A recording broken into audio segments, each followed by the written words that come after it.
Baik, bismillahirrahmanirrahim. Assalamualaikum warahmatullahi wabarakatuh. Selamat pagi Bapak Ibu semua. Selamat pagi juga rekan mahasiswa. Hari ini kita mencoba untuk sedikit membahas masalah media sosial. Salah satu fenomena yang menarik untuk dibahas karena ini adalah salah satu bagian dari manajemen pemasaran yang sekarang ini lagi banyak digunakan gitu ya. Dan hari ini media sosial dilihatnya bukan dari sudut pandang teori tapi dari variabel penelitian. Bagaimana media sosial digunakan dalam judul variabel penelitian, apa aja yang mungkin bisa dipengaruhi oleh manajemen pemasaran, manajemen sosial media dan media sosial itu dipengaruhi oleh apa aja. Jadi ini yang dibahas adalah dari sudut pandang variabel penelitian. Salah satu playlist yang ada dalam channel saya. Oke, kita mulai.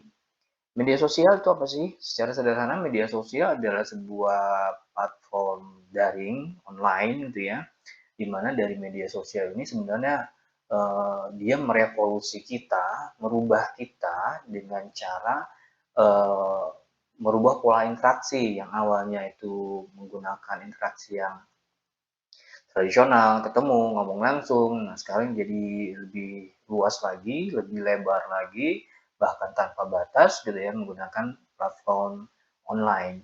Di sini media sosial ini bisa berbagi informasi, bisa memberikan masukan, gitu ya, membangun sebuah komunitas, bertukar data dan seterusnya. Dan ini adalah bukan cuma sekedar alat komunikasi, tapi media sosial juga bagian dari kehidupan modern.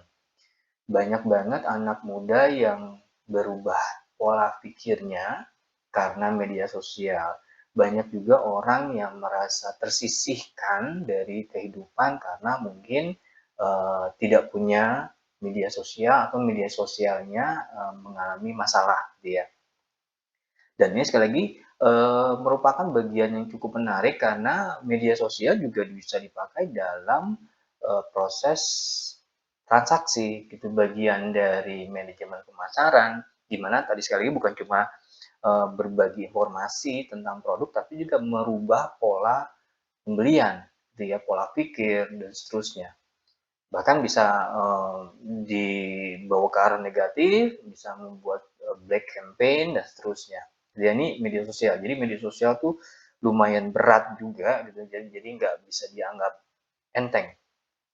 Oke, media sosial di sini bisa bisa dalam banyak bentuk ya, Bapak Ibu. Ada Instagram, dulu angkatan saya itu pakai Facebook, ada Twitter, ada TikTok, dan juga dalam hal ini juga ada WhatsApp karena WhatsApp juga ada untuk yang bisnis juga. Jadinya ini adalah beberapa platform yang mungkin kita kenal secara umum gitu ya. Ada beberapa, tapi ada juga mungkin yang di luar dari ini. Ini adalah bagian dari media sosial.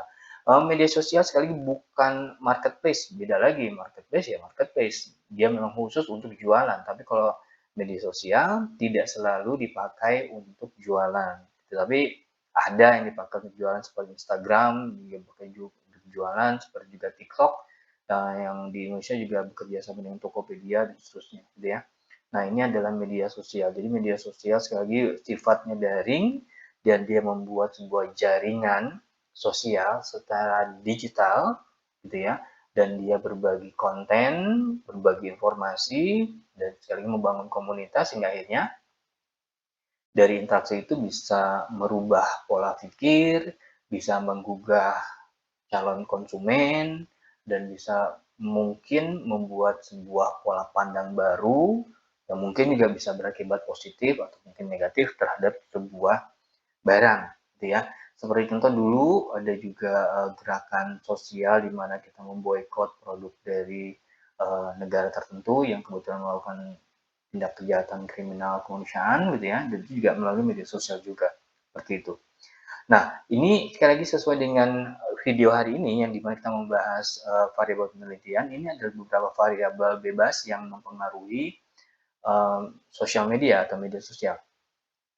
Yang pertama influencer dan iklan. Di sini tokoh sentral dari sebuah akun media sosial adalah pemiliknya, dan pemiliknya tergantung ada yang besar, ada yang kecil, ada yang bisa memberikan pengaruh dan seterusnya. Nah, pengaruh influencer ini atau mungkin brand ambassador gitu ya, itu bisa membuat efektif atau tidak efektif dari media sosial gitu ya. Jadi media sosial dipengaruhi oleh iklan-iklan sebanyak apapun iklannya gitu ya, tapi kalau misalnya tidak dikemas dengan cukup bagus, kemudian pengaruh dari influencer akan membuat tidak berjalan dengan bagus media sosialnya.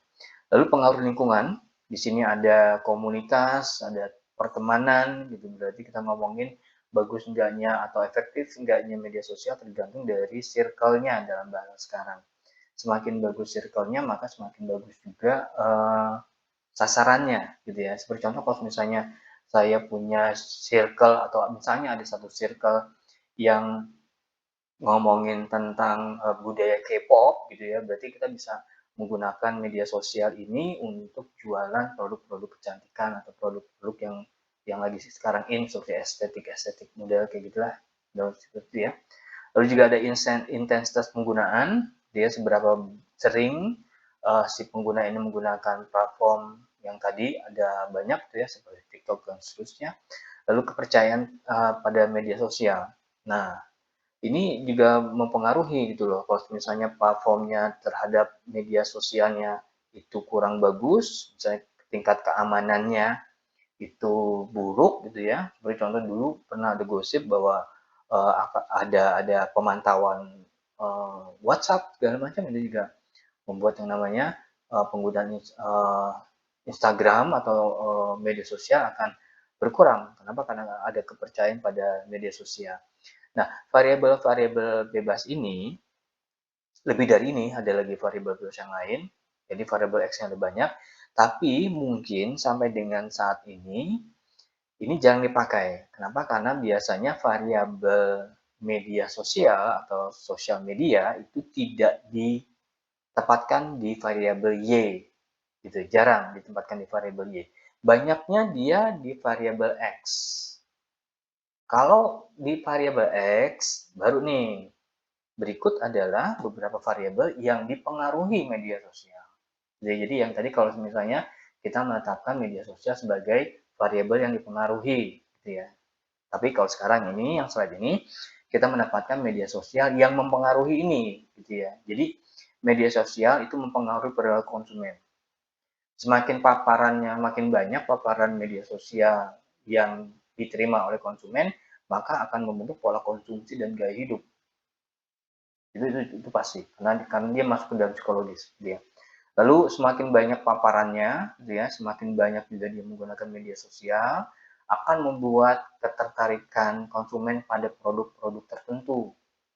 Misalnya, saya ikut komunitas di mana Instagram saya itu biasanya berhubungan dengan kesehatan gitu. Sehingga akhirnya punya minat dan pola pembelian tadi pola perilaku konsumen itu pada segala yang berbau dengan kesehatan. Misalnya saya menjadi vegan atau saya lebih condong untuk bangun pagi, lari pagi, tidur lebih cepat, dan seterusnya. Nah, itu minat beli terhadap produk-produk kesehatan menjadi lebih tinggi. Lalu berikutnya adalah karena perilakunya dan minatnya sudah bisa digiring, otomatis merubah gairah untuk melakukan pembelian kepada barang-barang tertentu. Tentunya keputusan pembelian akan menjadi lebih berbeda lagi. Dan tentunya sekali lagi ini juga akan merubah pola pikir dan citra merek ini akan juga bisa dimainkan. Gitu. Misalnya kalau sebenarnya kita ngomongin merek handphone tertentu gitu ya, misalnya iPhone lah gitu. Kalau kita masuk ke dalam sebuah media sosial itu menggunakan iPhone tertentu untuk golongan tertentu, itu biasanya akan membuat citra mereknya akan menjadi beda dibandingkan dengan yang lain, gitu ya. Misalnya juga salah satu budaya gitu ya, budaya dari satu provinsi atau satu kabupaten itu nanti bisa membuat sebuah citra juga terhadap segala sesuatu yang ada atau yang dihasilkan oleh provinsi atau kabupaten tersebut. Jadi ini media sosial penting banget di dalam pembentukan ini semua. Tentunya sekali lagi Bapak Ibu kita hanya membahas hanya beberapa aja. Tentunya ada banyak yang bisa di ulas di sini dari media sosial. Dan media sosial ini berkembang Bapak Ibu ya. Jadi karena yang berkembang berarti variabel yang dipengaruhi dan variabel yang mempengaruhi juga nanti akan lebih banyak lagi. Jadi silakan Bapak Ibu untuk mempertimbangkan apakah mau menggunakan variabel media sosial ini sebagai salah satu variabel dalam penelitian Bapak Ibu atau rekan mahasiswa. Dan saya rasa itu aja yang bisa saya sampaikan, tapi yang jelas Bapak Ibu, semakin ke sini makin kita terikat dengan teknologi informasi, gitu ya, semakin juga dunia mengecil karena teknologi informasi itu mengumpulkan jauh-jauh menjadi seonggok benda yang disebut sebagai handphone karena semuanya akan terkumpul di situ dan sekali lagi ini harusnya bisa dimaksimalkan untuk hal yang positif dan ini harusnya juga dijadikan sebagai bahan pertimbangan tiap bisnis untuk uh, mempercepat pola penjualan mereka, pola marketing yang mereka pakai sehingga akhirnya nanti penjualan bisa jadi lebih bagus lagi seperti itu. Dan tentunya kita sebagai peneliti bisa melihat ini sebagai sebuah peluang untuk dijadikan sebagai bahan penelitian seperti itu. Terima kasih Bapak Ibu untuk waktu yang diberikan. Terima kasih atas kunjungannya. Mudah-mudahan ini bisa memberikan sedikit gambaran. Soal nanti dipakai nggak dipakai itu tergantung kebutuhan Bapak Ibu. Kalau misalnya memang ini kurang cukup bagus, nah silahkan nanti lihat video-video yang lain, gitu ya. Mudah-mudahan sewaktu Bapak Ibu melihat video ini sudah ada beberapa video yang bisa dilihat juga. Gitu. Terima kasih sekali lagi untuk semuanya. Saya pamit, sehat-sehat semua. Mudah-mudahan kita mendapat kemudahan dalam mencari variabel penelitian yang kita butuhkan dan sesuai dengan apa yang kita harapkan. Terima kasih. Sekali lagi, saya pamit. Assalamualaikum warahmatullahi wabarakatuh. Pamit.